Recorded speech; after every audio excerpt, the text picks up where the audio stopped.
मौन की भाषा यानी टेलीपैथी हजारों लाखों वर्ष पहले टेलीपैथी का आविष्कार हुआ और यह मौन की भाषा है। इस पे हजारों मील दूर बैठे व्यक्ति से संपर्क साधा जा सकता है, परंतु यह विद्या लुप्त प्राय ही हो गई या कहीं होगी भी तो बहुत कम लोगों को मालूम है। यह विद्या यह बहुत बड़े सन्यासियों को मालूम हो सकती है। तो इस बाबत एक कथा है कि एक बहुत बड़ा सन्यासी था। उसने एक गणितज्ञ को अपने छात्रों के साथ अपने गांव में आमंत्रित किया।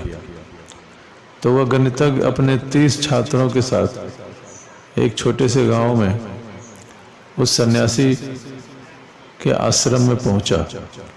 सन्यासी ने उन 30 लोगों को एक बड़े से आश्रम में एक तरह से कैद कर लिया। कैद इसलिए कि बाहर निकलने का कोई रास्ता नहीं था और बाहर निकलने की कोई आज्ञा न थी। और वे 30 लोग अपने मर्जी से आए थे और वो चाहते भी नहीं थे कि बाहर जाएं। उन्हें टेलीपैथी सीखनी थी और मौन की भाषा क्या होती है इसके बारे में उन्हें ज्ञान प्राप्त करना था। उस सन्यासी ने इन 30 लोगों को कहा था कि कोई भी एक शब्द 3 महीने तक बोलेगा नहीं। 3 महीने तक बिल्कुल ही चुपचाप रहना है। कोई भी किसी तरह का उच्चारण न कोई इशारे से भी नहीं बोलेगा और आंख के इशारे भी नहीं करेगा, हाथ से भी इशारे नहीं करेगा और शरीर से कोई इशारे नहीं करेगा और किसी प्रकार का शब्द नहीं बोलेगा। और 3 महीने तक प्रत्येक व्यक्ति को ऐसे ही रहना है जैसे वह यहाँ अकेला हो और दूसरा कोई मौजूद नहीं है। दूसरा आसपास से निकल जाए तो देखना भी नहीं है। उस सन्यासी ने कहा कि मैं जिसको भी पकड़ लूंगा जरा सा भी इशारा करते हुए तो मैं इस आश्रम से बाहर कर दूंगा, क्योंकि इसका मतलब है तुमने दूसरे को स्वीकार किया और दूसरा यहाँ है तो बातचीत हो गई और इशारा हो गया तो तुम्हें आश्रम से बाहर कर दिया जाएगा। और आप विश्वास नहीं करेंगे कि 15 दिन में ही 27 आदमी बाहर कर दिए गए। बड़ा मुश्किल मामला था। जहाँ 30 आदमी थे वहाँ अब मात्र 3 आदमी बचे और जिसमें वह गणितज्ञ भी था और वह सन्यासी भी था। अब यह भी बड़ी विचित्र बात है कि एक कमरे में 10-10, 12-12 लोग बैठे हों और बिल्कुल ही भूल जाना कि वे हैं ही नहीं। अकेले जीना, अकेले जीने लगना बहुत ही कठिन काम था। जितना कठिन हम सोचते हैं उससे भी ज़्यादा कठिन। लेकिन फिर भी 3 आदमी बच गए। 3 की संख्या भी छोटी नहीं है, क्योंकि एक आदमी जंगल में बैठकर यदि आंख बंद करके भीड़ में हो सकता है तो भीड़ में बैठकर अकेला क्यों नहीं हो सकता। यह मन की क्रिया है और मन की क्रियाओं पर नियंत्रण करना है और यह तो आदमी कर ही सकता है।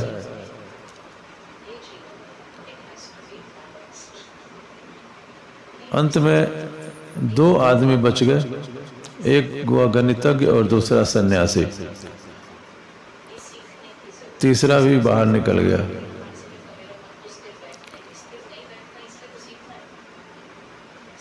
अब 3 महीने बीत गए थे और 3 महीने वह गणितज्ञ उस सन्यासी के साथ वहाँ वैसे ही रहा जैसे वह अकेला है।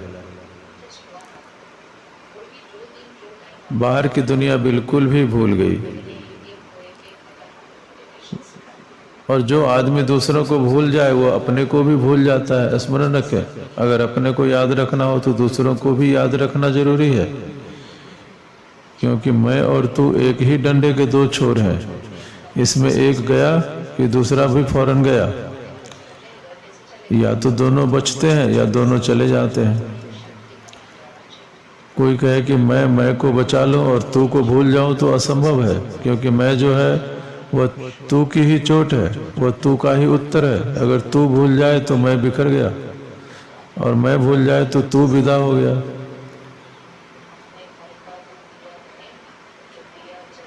तो वह गणितज्ञ खुद को भी भूल गया और सिर बचा अस्तित्व। 3 महीने बाद वह सन्यासी के सामने बैठा है। अचानक उस गणितज्ञ को सुनाई पड़ा कि किसी ने बुलाया है और कहता है कि सुनो।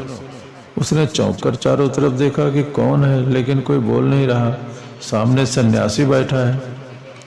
उसने सन्यासी को भी गौर से देखा तो सन्यासी हंसने लगा, और फिर भीतर से आवाज आई, पहचान नहीं रहे हो मेरी आवाज? मैं सन्यासी बोल रहा हूँ। लेकिन ओठ तो बंद है। वह आदमी चुप बैठा है। अब गणितज्ञ बहुत हैरान हुआ, यह क्या अनुभव कर रहा हूँ। वह पहली दफा सन्यासी से बोला कि मैं यह क्या अनुभव कर रहा हूँ।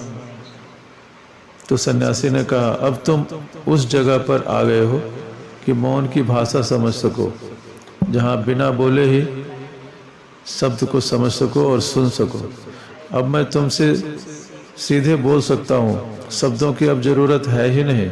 मैं मस्तिष्क में बोलूँगा और तुम्हें मस्तिष्क में ही सुनाई पड़ेगा, और जो मैं बोलूँगा वह सब सुनाई पड़ेगा। अब तुम यहाँ हो या मुझसे 1000 मील दूर, बिना किसी माध्यम के तुम्हें मैं संदेश भेज सकता हूँ।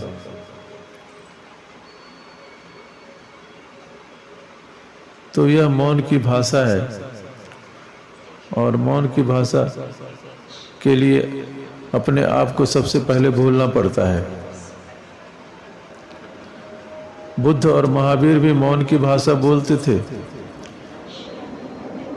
महावीर की वाणी को शून्य वाणी, शब्दहीन वाणी कहा गया है।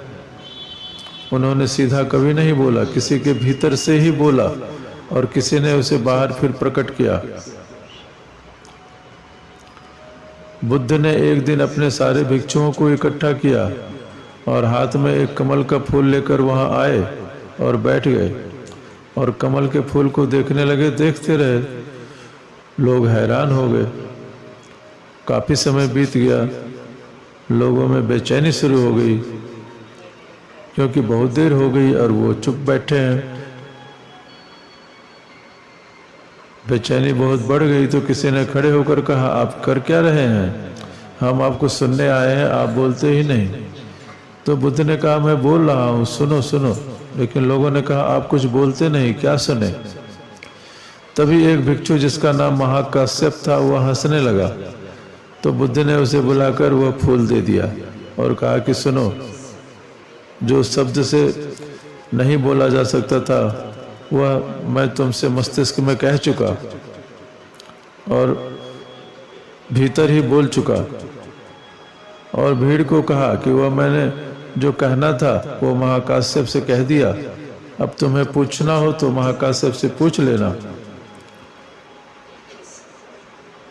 अब बुद्ध के भिक्षु पूछते हैं एक दूसरे से कि महाकाश्यप से बुद्ध ने क्या कहा था, क्योंकि महाकाश्यप से जब भी किसी ने पूछा तो वह हंसने लगा। बोला कि जब बुद्ध न कहे, बुद्ध ने नहीं कहा तो मैं क्यों कहूँ, मैं इस उपद्रव में क्यों पड़ूं? और कहना होता तो बुद्ध खुद ही कह देते। और जब उन्होंने नहीं कहा तो मैं भी कहने वाला नहीं। फिर महाकाश्यप ने किसी को इसी प्रकार फिर मौन के रूप में कहा और उस आदमी ने भी किसी से नहीं कहा। इस तरह से 6 आदमियों की परंपरा चली और 6वां आदमी था बोधिधर्म। उसने पहली दफा उस बात को कहा। इस बीच 1000 वर्ष बीत गए। बोधिधर्म ने पहली दफे वह कहा जो बुद्ध ने महाकाश्यप से कहा था। अब उसने क्यों कहा? क्योंकि बोधिधर्म जब चीन में पहली बार कहता है कि मैं अब वह कहता हूँ जो बुद्ध ने महाकाश्यप से कहा था। तो चीन के लोगों ने कहा, अब तक किसी ने नहीं कहा, तुम क्यों कहते हो? तो उसने कहा कि अब मौन की भाषा समझने वाला कोई उपलब्ध नहीं है, इसलिए मजबूरी है और मैं मरने के करीब हूँ। तो फिर वह बात ही खो जाएगी जो बुद्ध ने महाकाश्यप से कही थी, क्योंकि अब मौन की भाषा कोई समझ नहीं सकता। इसलिए जो भी कहा गया था वह मैं कह देता हूँ।